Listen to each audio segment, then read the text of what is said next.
दोस्तों नमस्कार।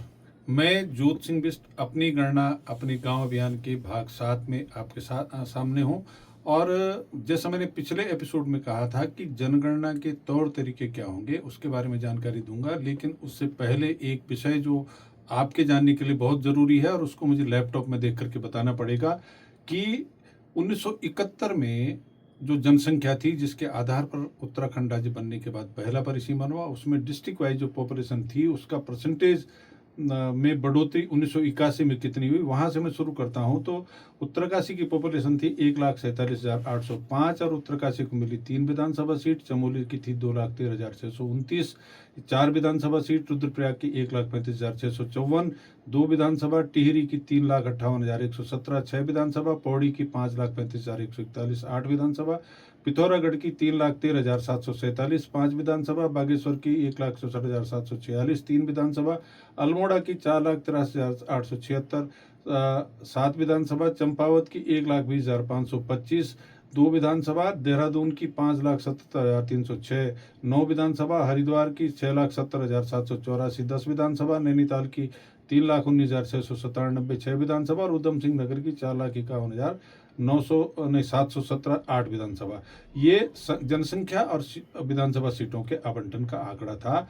1981 में उत्तरकाशी की जो जनसंख्या वृद्धि थी 29%, चमोली की 24%, रुद्रप्रयाग की 25%, टिहरी की 25%, पौड़ी की 15%, पिथौरागढ़ की 16%, बागेश्वर की 20%, अल्मोड़ा की 16%, चंपावत की 25%, देहरादून की 32%, हरिद्वार की 33%, नैनीताल की 38% और उधम सिंह नगर की 48% थी। और जो राज्य की जनसंख्या वृद्धि थी वो थी 27%।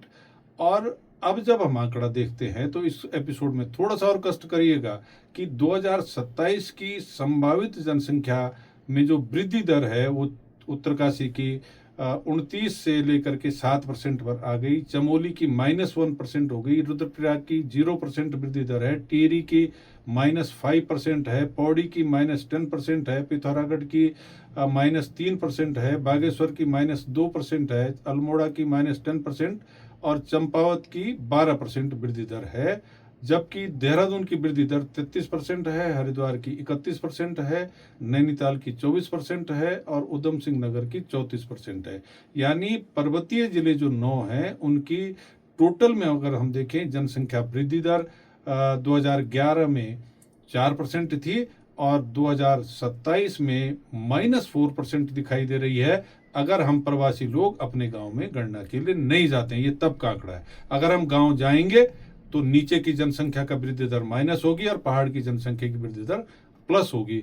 तो इसलिए हमारा दायित्व है कि हम इस जनसंख्या आंकड़े का जो अलार्म बज रहा है उस पर ध्यान दें, उसको समझ करके और अपने गांव में जनगणना करने के लिए जरूर जाएं। आज की बातचीत में इतना ही। कल फिर बात करेंगे। आप सबका धन्यवाद। जय हिंद, जय उत्तराखंड।